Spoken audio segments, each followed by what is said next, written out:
Azlan cooking and gardening में आपको खुशामदीद। तो आज मैं आपको एक अपने से रिलेटेड है, उनमें फर्स्ट जो आ रहा है हमारा वो माजू का पेड़ है। इसको आप दरख्त भी कह सकते हैं और ये पौधे में भी शुमार है। और ये इसमें दोनों क्वालिटियाँ पाई जाती हैं। दरख्त में ऐसे है कि ये 20-30 फुट तक भी हाइट इसकी जा सकती है, और पौधे में इस तरह है कि इसको छोटे कंटेनर में भी इसको लगा कर डेकोरेशन में इस्तेमाल किया जाता है। उसके अलावा इसको इसके मुख्तलिफ़ इलाक़ों के मुख्तलिफ़ ज़ुबानों में मुख्तलिफ़ नाम हैं। तो हमारे यहाँ इसका नाम ज़्यादातर जो है वो माजू चलता है। उसके अलावा इसको मोर पंख भी कहते हैं। मोर पंख इसको इस वजह से कहते हैं कि इसकी जो ये लीव्स हैं, तो ये लीव्स इसके मोर के पंख की तरह हैं, तो इसलिए इसको मोर पंख भी कहते हैं।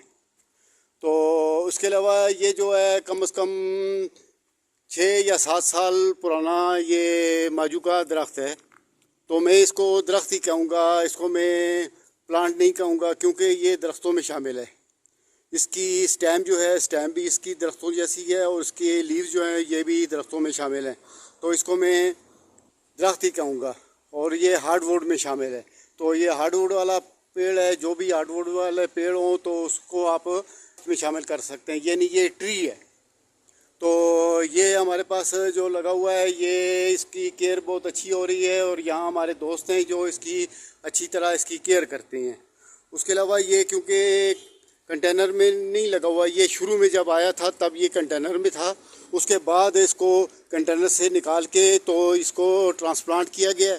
ट्रांसप्लांट करने का वही हमारा पुराना तरीक़ाकार है, उसी तरीके से इसको ट्रांसप्लांट किया गया है, और इसकी ट्रांसप्लांटेशन जो है वो सही तरीके से की गई है, और ये स्ट्रेस में नहीं गया है, और ये बिल्कुल इसी तरह से चलता रहा है। और आज आप देख सकते हैं कि इसकी हाइट जो है तकरीबन ज़मीन से और ऊपर आके ये तकरीबन 6 फुट के लगभग इसकी हाइट है।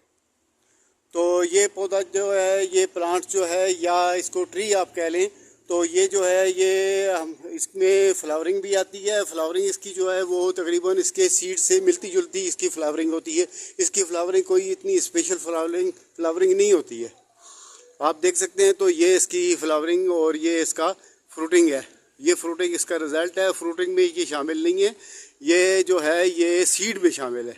तो ये इसके सीड हैं। तो इसके सीड भी आप अगर इसकी सीडलिंग आप करना चाहें तो इसकी सीडलिंग भी आप कर सकते हैं। तो ये सीडलिंग से ग्रो भी होता है। उसके अलावा मोर पंख में एक खसूसियत और पाई जाती है कि ये जो है, ये इसके जो मोर पंख यानी इसकी जो ये लीव हैं, तो ये लीव भी आप ऐसे इसको तोड़ के यहाँ से काट के किसी तेज़ धार आले से काट के, तो इसको भी आप इसको ज़मीन में ग्राउट कर देंगे, गार्डन सॉइल में इसको ग्राउट कर देंगे, तो ये भी आजकल सावन है और हरियाली है, और आजकल बारिशों का सिलसिला भी तेज़ है। यानी कि इसको आप 7वें महीने और दूसरे महीने में इसको आसानी से इसको आप इसकी कटिंग लगा सकते हैं। उसके अलावा इसकी कटिंग जो है बाकी टाइम में भी लग जाती है। जून और जनवरी में इसकी कटिंग नहीं लगती। ये 2 माह जो है, जून में ऐसा होता है कि जून में हरारत ज़्यादा होती है, तो उसमें ये कवरिंग ही नहीं होता है, तो ये जल जाता है। तो जनवरी में ऐसा होता है कि ये उसमें उस टाइम पर कोहरा पड़ रहा होता है, तो इस वजह से उस टाइम पर भी ये ग्रो नहीं कर सकता है। तो इसलिए फिर इसको आप बाकी किसी महीने में किसी टाइम में भी आप इसको लगाएंगे और इसकी थोड़ी सी आप वाटरिंग में ध्यान रखेंगे, तो ये पौधा आपका जो है ये जल्दी ग्रो कर लेगा। ये इसकी जो कटिंग है वो आपकी जल्दी ग्रो कर लेगी। उसके अलावा अगर आप इसको सीड से लगाना चाहें तो सीड भी मैंने आपको बताया, तो इसके ये सीड हैं, इन सीड के ज़रिए भी ये ग्रोइंग करता है। तो इसकी आप ट्रांसप्लांटेशन भी कर सकते हैं। ट्रांसप्लांट में भी ये इजी है।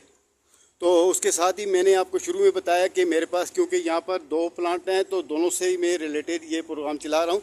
तो दूसरा जो ये मेरे पास प्लांट है, ये सदाबहार है। ये सदाबहार है, और ये प्लांट जो है इसके भी कटिंग भी लगती है। इसकी आप कटिंग भी लगा सकते हैं। इसकी आप यहाँ से इसको काट के तो इसकी आप कटिंग भी लगा सकते हैं, और बिल्कुल ईजी। ये जो पौधा है आपका, इसकी जो ये बहुत ईजी है, और ये बहुत इजी प्रोपगेट करता है। उसके अलावा अगर इसकी कोई स्टेम या इसकी कोई ब्रांच आपके गार्डन सॉइल के साथ साथ नीचे झूल कर नीचे ज़मीन पर पड़ी हुई है तो वो वहाँ से भी रूट्स निकाल लेगा और ये इसका मतलब ये हुआ कि ये क्रॉलिंग भी कर सकता है। तो ये क्रॉलिंग वाला पौधा है। उसके बाद इसकी आप स्टेम लगा सकते हैं। उसके अलावा तीसरा काम मैं आपको एक और बता देता हूँ। तीसरा काम ये है कि इसके जो फ्लावर हैं इनके फ्लावरों के साथ छोटे छोटे इसके सीड बनते हैं। जब फ्लावर ख़त्म हो जाता है, ओल्ड हो जाता है, तो उसके बाद उसमें सीड बन जाते हैं और वो सीड तकरीबन 10 या 12 दिन उनको छोड़ के रखें तो वो फिर हार्ड हो जाते हैं। तो उसमें से आप वो सीड जो हैं वो भी आप सीडलिंग उसकी भी कर सकते हैं। तो ये मैंने आपको दोनों प्लांट बता दिए। एक प्लांट मेरे पास ये माजूका है जिसको मोरपंख भी कहा जाता है और एक जो है ये सदाबहार है और ये मेरे पास पिंक कलर में है, लाइट पिंक है ये। तो मेरा ख्याल है ये हमारी वीडियो काफ़ी हो गई है तो मैं आपसे इजाज़त चाहता हूँ। ओके, खुदा हाफिज़।